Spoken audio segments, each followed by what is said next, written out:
Hey folks, welcome to my show. And today we're going to be talking about showcasing a boiler that we installed way back in 2016. We put it in February, so we had to get it in pretty darn quick to keep the house from freezing. Um, there's your model and serial number and rating plate. This is a Columbia or Utica. Some people would know this as a Utica. It has a relatively small footprint, and we got this unit primarily because it was the correct size. You do the sizing by counting radiation, and then we had some idea of this is where we want the controls to be so we could work on it. There's our wet return there. We've got a nice boiler drain on there, quarter turn. And then we just recently added that full port purge valve. That's our new thing.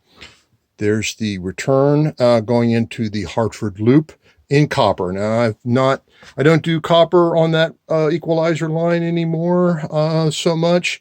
And we were, again, because we wanted to get this thing in as quickly as possible, we didn't put as many bells and whistles as we usually do. This was corroded today, so I put it in vinegar and cleaned it out. Took that apart. There was a lot of, I would call rust butter in that fitting, which was causing the sight glass to lie. And we did have the drain on there, but sometimes the rust builds up and doesn't get sent on its way. The pigtail was clear. Well, we check it by removing the pressure gauge, and you need either a 9/16 or a 14 millimeter socket, open box wrench on that to get that off. And got a cycle guard on there, and we also have our usual compression fitting to be able to remove that quickly if we need to. I opened this again. There was nothing in here that was worth worrying about. But down there, it was another story.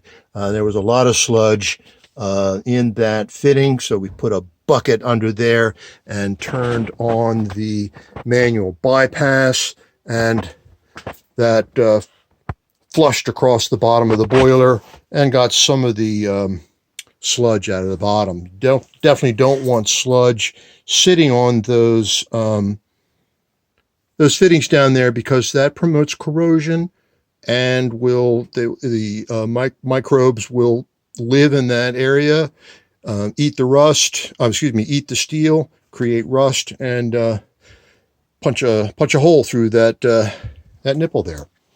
Normally now, as you know, we're doing those in stainless. This is our main shutoff. This is the bypass, the VXT. This was created in 2015. There's our automatic feed. There is the tag showing the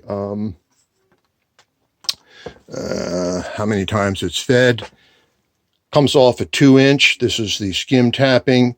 You usually put a bucket there and run water to get rid of the floaty stuff when the boiler is first put into operation. We come up fairly high, and then we have our first turn, and then we convert to 2.5 inches to allow the water and the steam to separate. And then we made a return here. I would have probably liked to have done 2-inch there, but again, we were trying to get this thing on as quickly as possible.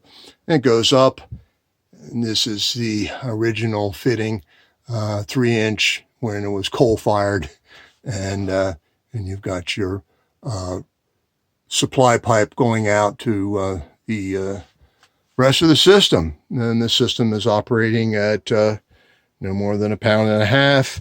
It was cycling on pressure, even with this relatively small boiler. So house is nice and toasty warm now, and hopefully will stay that way for the coming decades.